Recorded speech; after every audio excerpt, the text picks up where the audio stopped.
मेरा नाम अमित है। मैं आज ऑफिस से आया तो मुझे मेरी पत्नी का फोन आया कि हम सब शादी में जा रहे हैं। मेरे माता पिता और पत्नी तीनों एक शादी में गए थे। मैं घर पहुंचा। पड़ोस से चाबी लेकर मैंने गेट खोला। खाना मैं बाहर से खाकर आया था। मैं कपड़े बदलकर अपने बेड पर बैठकर एक किताब पढ़ने लगा। घर पर किसी के न होने का सबसे बड़ा फायदा यही होता है कि आप शांति से एक किताब पढ़ सकते हैं। मैं किताब पढ़ ही रहा था कि मुझे खिड़की पर कोई साया दिखाई दिया। इतनी रात में कौन आ सकता है? कहीं कोई चोर तो नहीं जो बंद घर समझकर चोरी करने की फिराक में हो?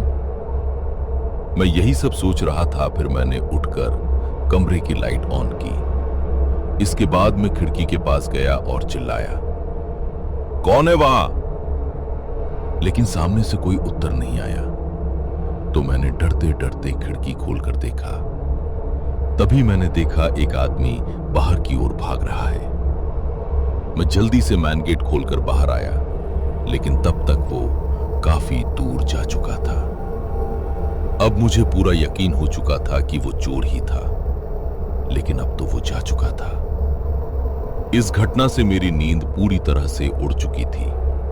मेरा मन अब किताब में भी नहीं लग रहा था। एक अनजाना सा डर मेरे मन में बैठ चुका था। यह डर मेरे लिए नहीं था, बल्कि कई बार मेरे माता पिता या मेरी पत्नी अकेली रहती थी। मुझे बाहर टूर के लिए जाना पड़ता था। रात अधिक हो चुकी थी। मैं किचन में गया और पानी पीकर अपने लिए कॉफी बनाने लगा। तभी मुझे किसी के चलने की आहट सुनाई दी, जो कि मेरे बेडरूम से आ रही थी। मैंने काफी छोड़कर एक हाथ में लकड़ी का डंडा उठाया और बेडरूम की तरफ गया, लेकिन वहां कोई नहीं था। मैं पलटकर जाने लगा। तभी मैंने देखा कि जो किताब मैं पढ़ते पढ़ते उल्टी रखकर गया था, वे सीधी रखी थी और उसका पहला खाली पेज खुला था। उस पर लाल रंग से कुछ लिखा था।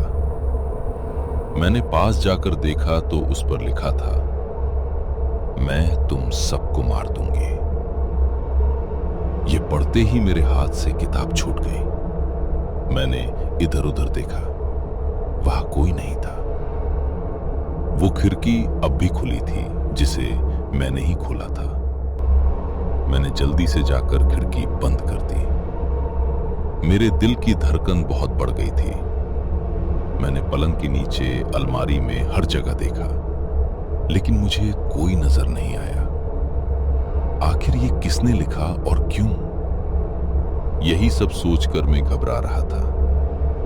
मेरे हाथ पैर ठंडे पड़ गए थे। मुझे एक बार लगा कि ये मेरा वहम होगा, लेकिन किताब सामने थी और किसी के चलने की आहट मैंने खुद सुनी थी। मैं जल्दी से किचन में गया और अपनी कॉफी उठा लाया। फिर बेड पर बैठकर कॉफी पीने लगा। कॉफी पीते पीते मैंने किताब उठाकर उस लिखे हुए को हाथ से छूकर देखा। मेरे हाथ से कॉफी का मग छूटकर फर्श पर गिर गया। मैंने जैसे ही उस लिखे हुए पर हाथ फेरा, मुझे एहसास हुआ कि ये तो किसी के खून से लिखा गया है, जो कि अभी ठीक से सूखा नहीं था और कुछ खून मेरे हाथ पर भी लग गया था। मैं जोर जोर से चिल्लाने लगा, कौन है? सामने आओ! कौन मुझे मारना चाहता है? लेकिन कोई जवाब नहीं मिला। मैं थककर पास पड़े सोफे पर बैठ गया। मैंने सामने दीवार पर लगी घड़ी की ओर देखा। उसमें 3 बज रहे थे। मैं घबराकर इधर उधर चक्कर लगा रहा था। इसी तरह सुबह के 5 बज गए। बाहर थोड़ा दिन निकल आया। मैं बेड पर आंखें बंद किए लेटा था। तभी फोन की घंटी बजी। सुनो जी, हम निकल चुके हैं। बस 1 घंटे में घर पहुंच जाएंगे। मैंने फोन रखकर जल्दी से कॉफी का मग समेटा, फर्श को साफ किया और उस किताब को बंद करके सामने अलमारी में रख दिया। मैं किसी को कुछ बताना नहीं चाहता था। 1 घंटे बाद मेरे माता पिता और पत्नी तीनों आ गए। सभी बाहर सोफे पर बैठकर बातें करने लगे, जैसे शादी में क्या क्या हुआ, कौन कौन आया था। मैं बेमन से सबकी बातें सुन रहा था। तभी मेरी मम्मी ने मुझे टोका।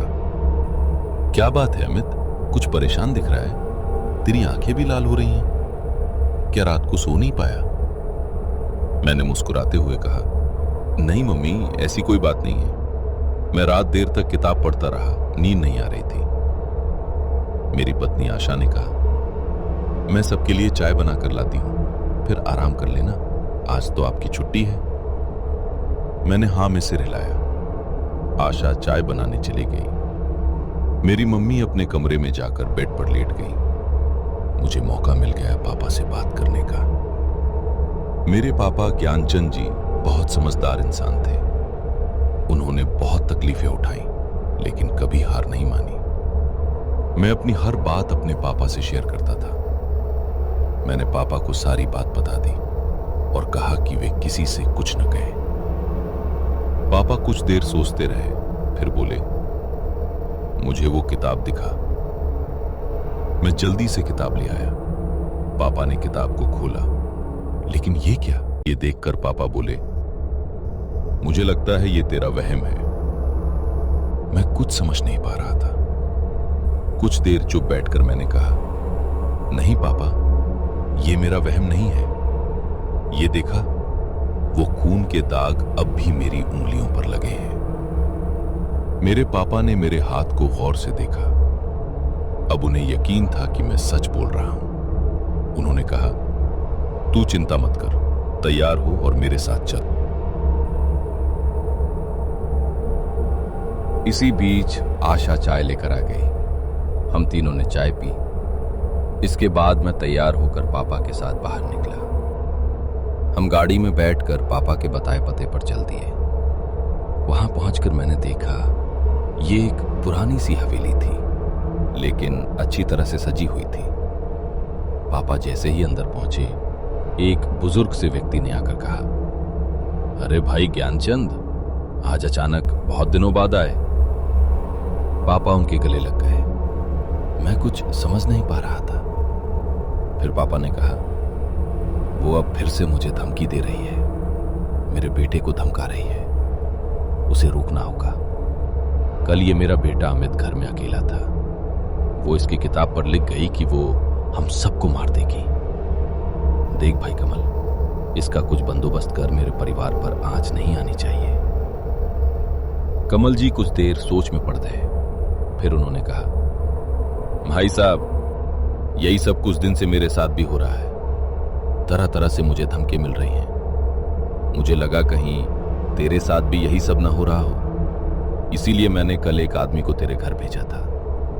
वो खिड़की से झांक कर अंदर देखने की कोशिश कर रहा था। तभी कोई उस पर चिल्लाया और वो भाग लिया। मैंने कहा, हाँ अंकल, वो मैं ही था। मुझे लगा कोई चोर है, लेकिन ये सब क्या है, मुझे भी बताओ। मेरे पिता मुझे कुछ बताना नहीं चाहते थे, लेकिन कमल जी ने कहा, बेटा, आज से करीब 30 साल पहले हम दोनों एक गांव में रहते थे। वहां एक औरत थी जो कि तंत्र मंत्र करके सीधे साधे गांव वालों को ठगती रहती थी, उन्हें डराकर पैसे ऐंठती थी। हम दोनों शहर से पढ़कर गए थे, इसलिए हम उससे नहीं डरते थे। हमने गांव वालों को इकट्ठा किया और उसके घर पहुंच गए। उस समय वो एक बच्चे की बलि देने की तैयारी कर रही थी। हमने पुलिस को फोन कर दिया था, लेकिन पुलिस समय पर नहीं पहुंच पाई। इधर गांव वाले उससे पहले ही गुस्सा थे। जब उन्होंने एक बच्चे को देखा तो वहां लेटा था। उसके मुंह पर सिंदूर लगा हुआ था।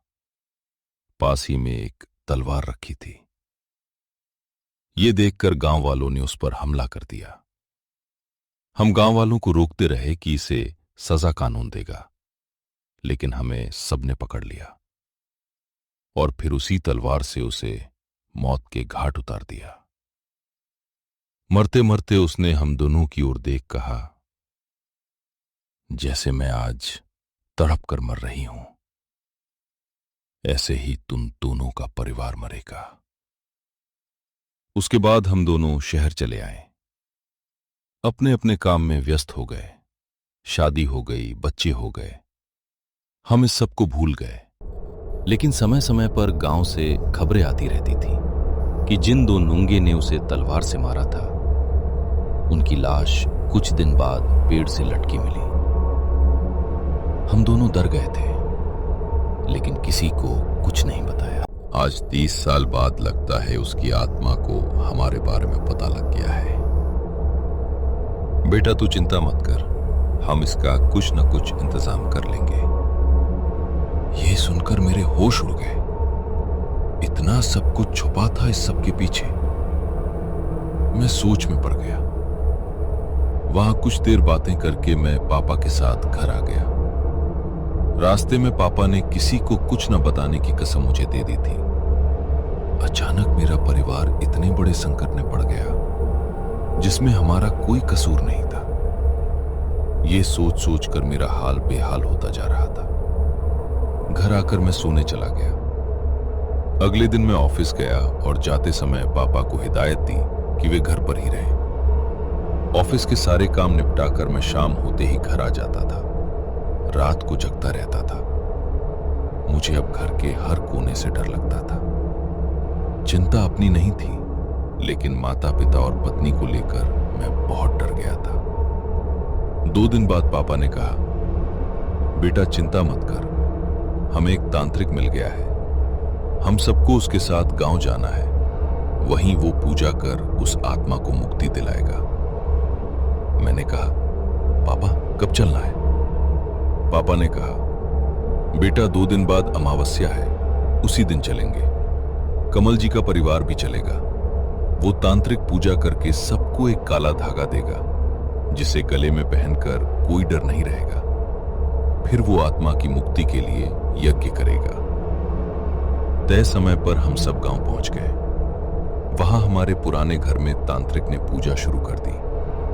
पूजा करने के बाद उसने काला धागा सबको दिया। सबने उसे पहन लिया। मेरी मम्मी और आशा कुछ समझ नहीं पा रहे थे। उन्हें बस इतना पता था कि ग्रह शांति की पूजा है। उसके बाद तांत्रिक ने सभी घर वालों को वहां से जाने के लिए कहा। केवल मैं, मेरे पापा और कमल जी वहां रह गए थे। अब तांत्रिक ने हवन शुरू किया। मंत्रों को उच्चारण कर वो आहुति दे रहा था। तभी कुछ ऐसा हुआ जिसे देखकर मेरे होश उड़ गए। कमल जी के अंदर वो आत्मा आ गई। वे इधर उधर हाथ पैर मारने लगे। तांत्रिक ने 1-2 आहुति दी और वे बेहोश होकर एक ओर लुढ़क गए। कुछ देर और हवन करने के बाद तांत्रिक बोला, जाओ सब, चिंता छोड़ दो, उसे मुक्ति मिल गई, अब वो कुछ नहीं करेगी। ये सुनकर हमारी जान में जान आई। मैंने पानी के छींटे मारे तो कमल जी को होश आ गया।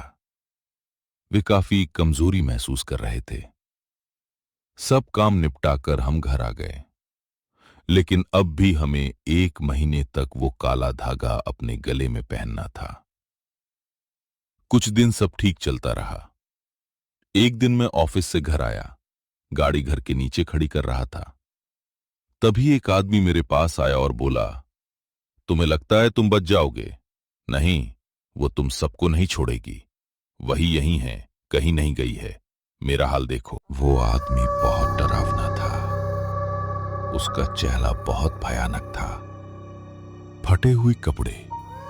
मुझे लगा शायद कोई पागल है, लेकिन वो मुझे देखकर हंस रहा था। कुछ देर बाद बोला, मुझे सब पता है, देख उसने मेरा क्या हाल कर दिया। अगर यकीन न हो तो अपनी बाप से हरिया के बारे में पूछना। मैं ही हरिया हूं, तेरे बाप को सब मालूम है। वो आगे चला गया। मैं सन्न रह गया और उसे जाता देखता रहा। फिर मैं वापस आया और अपने पापा से पूछा, पापा ये हरिया कौन है? अभी बाहर मिला था। कह रहा था वो कहीं नहीं गई है, तुम्हें नहीं छोड़ेगी।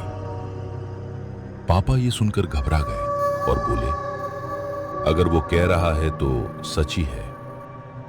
लगता है वो हमें धोखा दे गई। मुझे कुछ समझ नहीं आ रहा था, न इसका कोई समाधान मिल रहा था। अब न जाने हमारे परिवार के साथ आगे क्या होगा।